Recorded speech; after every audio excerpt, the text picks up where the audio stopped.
JK Civil Services. In this video lecture, we will discuss your questions of polity for test 4. Question number 1 is, in the Indian Constitution, as per fundamental rights, abolition of untouchability is पूछा गया है कि जो abolition of untouchability है ये कौन सा article है, कौन से राइट्स के अंडर आता है। सॉरी, आर्टिकल नहीं पूछा है, कौन से राइट्स के अंडर आता है। ये आता है आपका राइट टू इक्वालिटी के अंदर। राइट टू इक्वालिटी में हमारे आर्टिकल्स आते हैं 14, आर्टिकल 14 से 18 तक, और अनटचेबिलिटी है आपका आर्टिकल नंबर 17, और ये आता है राइट टू इक्वालिटी के अंदर। So your correct option is C.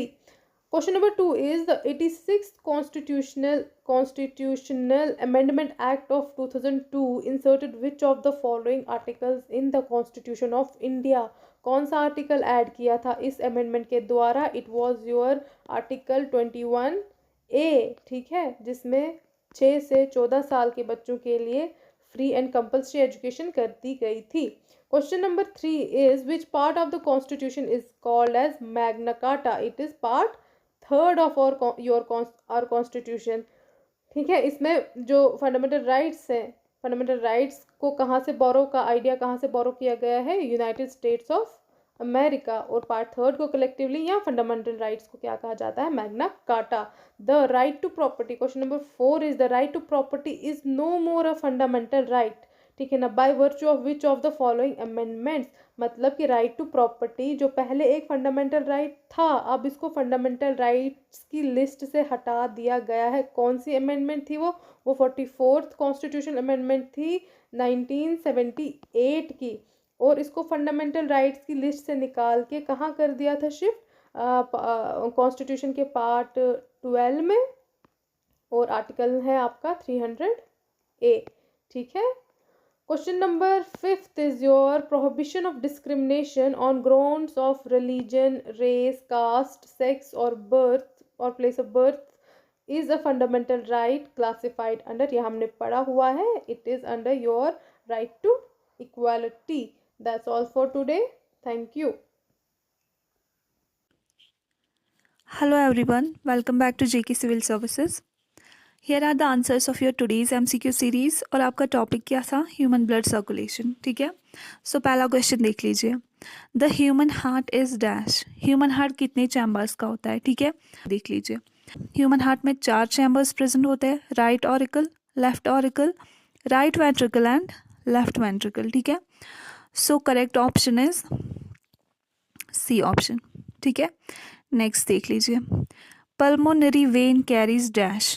Pulmonary vein जो होती है वो कौन सा ब्लड कैरी करती है? ठीक है, पल्मोनरी वेन कहाँ पे है? ये, ठीक है। मैंने आपको क्या बताया था, जो पल्मोनरी वेन होती है वो वेन्स की एक्सेप्शन होती है, ठीक है। वैसे तो वेन्स डीऑक्सीजनेटेड ब्लड कैरी करती है, लेकिन जो पल्मोनरी वेन होती है वो क्या कैरी करती है? ऑक्सीजनेटेड ब्लड, ठीक है, यानी कि वो वाला ब्लड जो लंग्स से आता है, ठीक है। सो करेक्ट ऑप्शन कौन सा है? Oxygenated blood, option C. Next one, which of the following are 2 major openings of left ventricle. Sorry, openings, ठीक है। Which of the following are 2 major openings of left ventricle. Left ventricle की 2 major openings कौन सी होती है? देख लीजिए, left ventricle कहाँ पे है? ये, ठीक है, ये आपका लेफ्ट वेंट्रिकल है, लेफ्ट वेंट्रिकल, ठीक है। लेफ्ट वेंट्रिकल की 2 मेजर ओपनिंग्स कौन सी है? एक तो एओर्टा है, एओर्टा, और कौन सी है? Bicuspid valve. अब आप यहाँ पे कंफ्यूज होंगे कि पल्मोनरी वेन भी एक ओपनिंग है, लेकिन ये किसकी ओपनिंग है? ये लेफ्ट ऑरिकल की ओपनिंग है, ठीक है। हमें लेफ्ट वेंट्रिकल की ओपनिंग देखनी है। लेफ्ट वेंट्रिकल की कौन सी ओपनिंग है? एक तो यहाँ पे है बाइकस्पिड वैल्व जिसे हम कहते हैं, और यहाँ पे एओर्टा जिसको हम कहते हैं, ठीक है। सो कौन सा ऑप्शन करेक्ट है? Aorta and bicuspid valve, option D, ठीक है। Next, which vessel carries blood to the lungs for oxygenation. कौन सी वेसल ऐसी होती है जो डी ऑक्सीजनेटेड ब्लड को कैरी करती है लंग्स तक, ठीक है, ताकि उसकी क्या हो जाए? ऑक्सीजनेशन हो जाए। तो मैंने आपको क्या बताया था, जो आर्टरीज होती है वो क्या कैरी करती है? ऑक्सीजनेटेड ब्लड, लेकिन जो एक्सेप्शन है इसमें वो पल्मोनरी आर्टरी है, ठीक है, जो क्या कैरी करती है? Deoxygenated blood. So option A is the correct answer. Last question क्या है आपका, blood circulation was discovered in the year. Blood circulation मैंने आपको बताया था किसने डिस्कवर किया था, विलियम हार्वी ने, और किस ईयर में किया था, 1628। ठीक है, so option C is the correct answer. Hello and welcome. This is your MCQ session 4 for your economics.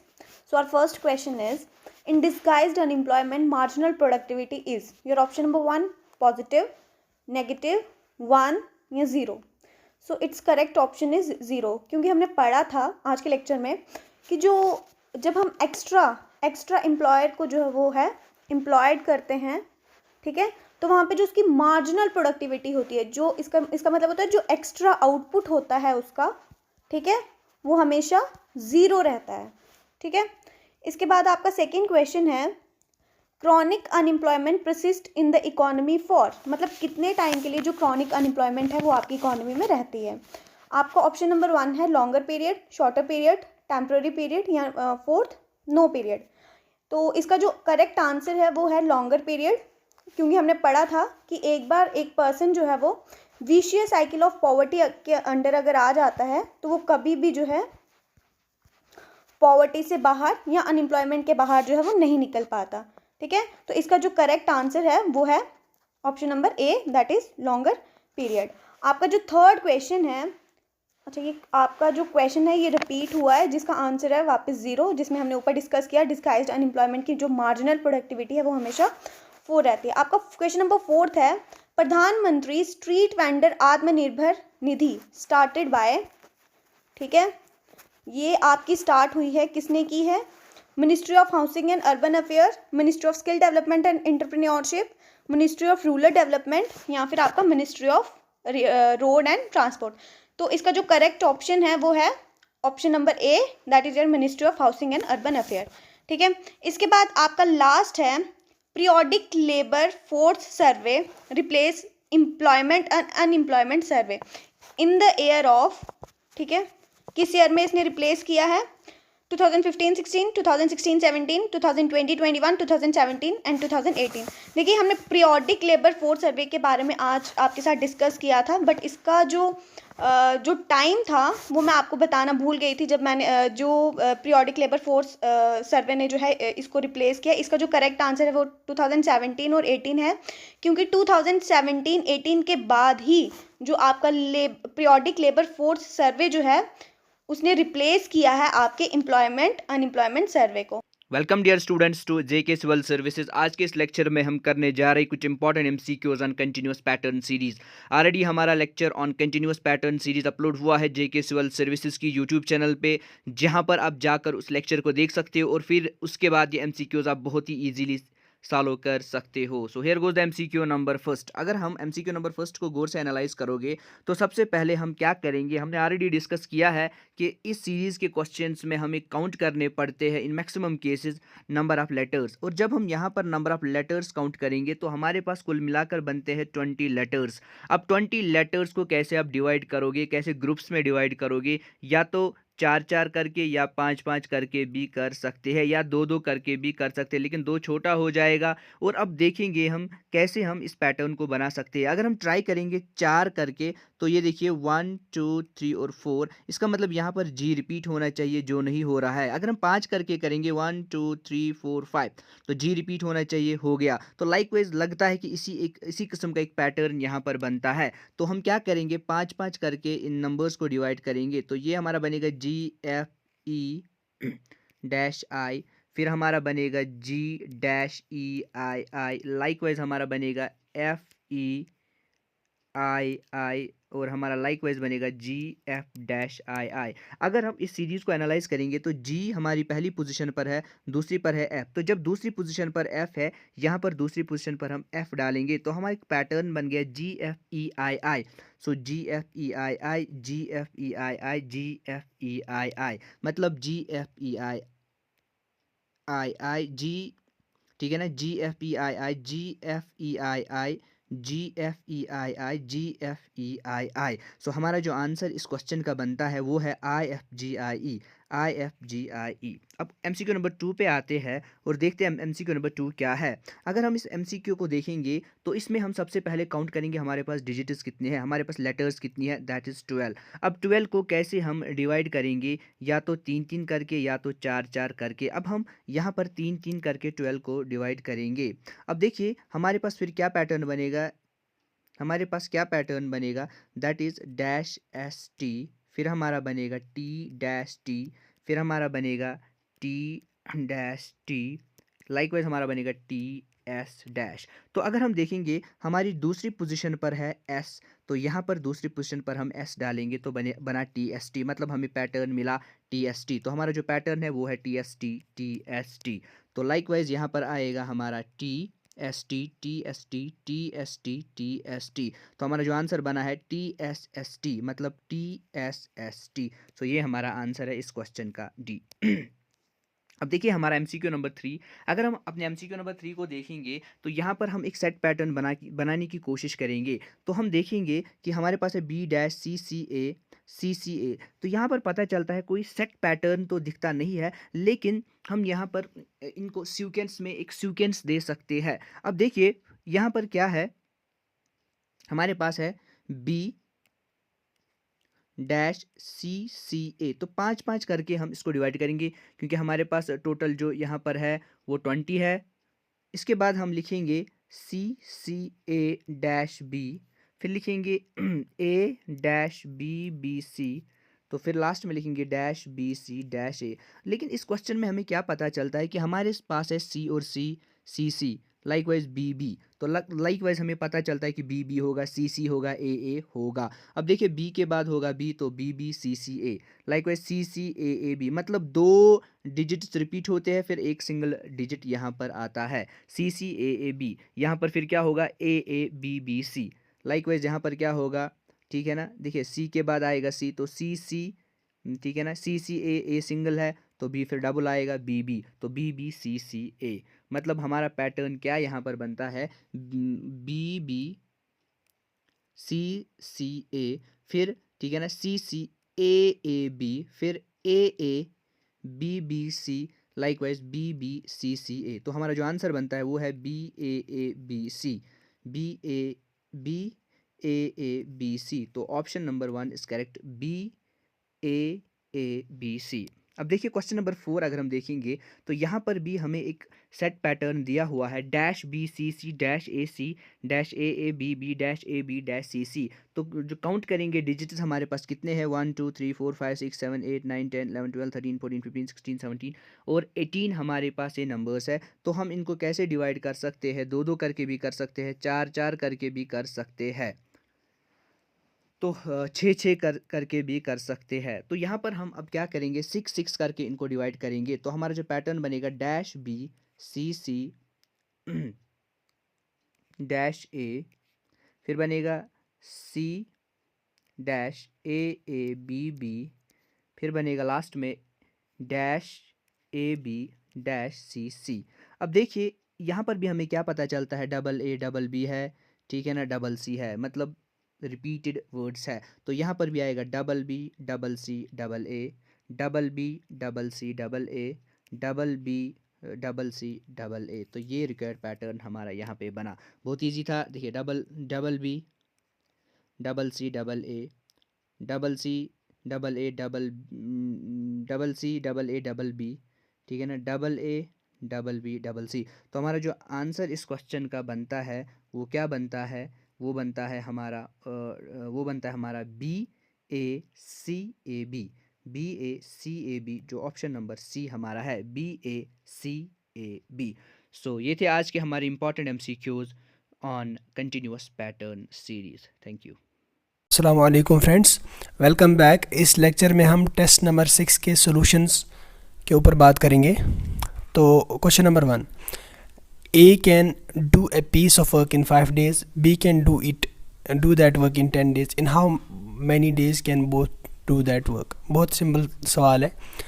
ये A है, ये B है। A can do it in 5 days and B can do it in 10 days.